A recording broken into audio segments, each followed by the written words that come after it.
Grüß euch miteinander.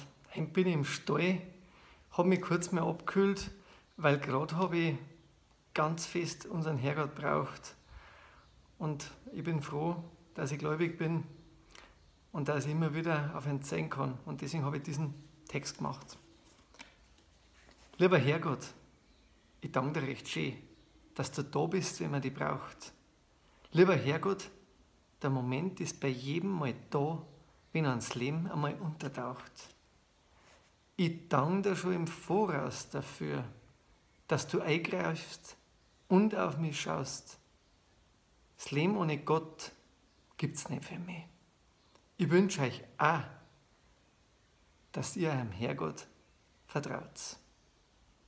In dem Sinn, alles Liebe und Gute, passt auf euch auf und denkt dran, da oben, da gibt's einen, der schaut auf euch, wenn ihr ab und zu einmal an ihn denkt.